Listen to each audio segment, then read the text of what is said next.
En France, d'après l'ADEME, 3 800 000 personnes sont en situation de précarité énergétique et consacrent plus de 10% de leur budget à leur facture énergétique.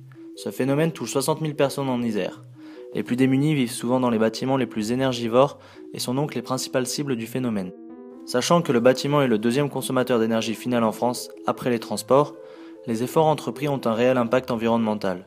À Grenoble, on compte 13,5% d'impayés sur ces factures, ce qui atteste un endettement des foyers. Économiquement, ce problème est conséquent. La lutte contre la précarité énergétique est donc un réel enjeu d'aujourd'hui et de demain.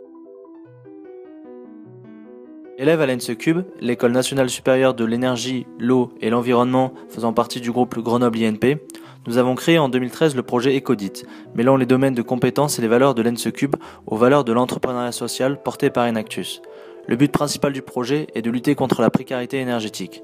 Nous avons constaté que des factures énergétiques élevées résultent d'installations et d'enveloppes thermiques du bâtiment de mauvaise qualité et d'usages inadaptés des habitants. Pour lutter contre la précarité énergétique, nous avons identifié 2 leviers d'action. Le premier est la réalisation d'audits énergétiques dans les logements de Grenoble afin d'identifier les faiblesses dans l'isolation du bâtiment et préconiser des travaux ou faire du suivi de consommation énergétique.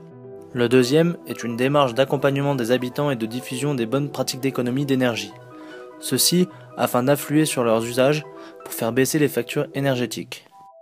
Le plan d'intervention dans un quartier s'effectue en 3 phases distinctes. Lors d'une visite porte-à-porte et la discussion avec les habitants, nous leur distribuons des questionnaires portant sur leurs usages dans leur habitation, gestion de l'eau, l'air, l'électricité, occupation du logement.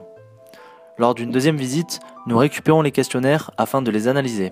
Dans le même temps, une réunion collective est organisée avec les habitants afin de restituer l'analyse des questionnaires et de fournir un ensemble de conseils ciblés autour des anomalies principales qui ont été soulevées par les questionnaires. Dans ce cadre, nous avons développé un ensemble d'outils pédagogiques liés à nos actions de sensibilisation et des projets qui permettent d'accroître notre portée en termes de population sensibilisée. Ces actions de sensibilisation se font en étroite collaboration avec la CNL 38, Confédération nationale du logement de l'Isère, qui couvre nos frais d'impression et de déplacement et nous permet d'identifier les populations en difficulté et d'avoir une meilleure proximité avec les locataires grâce à son réseau d'adhérents. Le projet Ecodit s'appuie sur 2 autres partenaires. Le premier est le G2E Lab ENSECUB, laboratoire de recherche en génie électrique qui joue le rôle de conseiller technique. Et le second est notre école, l'ENSECUB, à laquelle nous proposons des projets qui sont réalisés par des élèves de l'école dans le cadre d'horaires aménagés. Ceci nous permet de dynamiser le développement du projet Ecodit. Nous avons plusieurs objectifs et perspectives d'avenir pour ce jeune projet. Ulysse Soleni est une entreprise sociale grenobloise qui lutte aussi contre la précarité énergétique en employant des personnes en voie d'insertion lors d'interventions auprès des ménages en situation de précarité énergétique. Dans le cadre du pôle territorial de coopération économique porté par Soleni sur la maîtrise de l'énergie dans les logements et dont Ecodit fait partie, nous avons évoqué la co-construction d'un projet d'avenir commun incluant le diagnostic socio-technique d'Ulysse, nos outils d'audit instrumentés, notre accompagnement en sensibilisation et un suivi de sensibilisation. Ceci augmenterait notre impact social en donnant plus de travail aux employés en insertion d'Ulysse Soleni et, en prévision, nous permettrait de suivre 15 ménages par an qui seraient réinvestis dans notre processus de sensibilisation et d'achat de matériel. Par ce biais, nous impacterions également des propriétaires privés, ce qui serait très intéressant puisqu'ils représentent en France 61% des foyers en situation de précarité énergétique.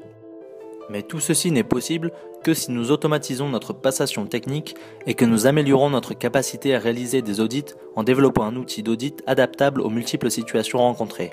Pour pérenniser notre passation technique, nous mettons en place une formation intégrée au programme de l'école et dont le contenu a été réfléchi par les élèves et les enseignants de notre école, dont nous sommes à l'initiative.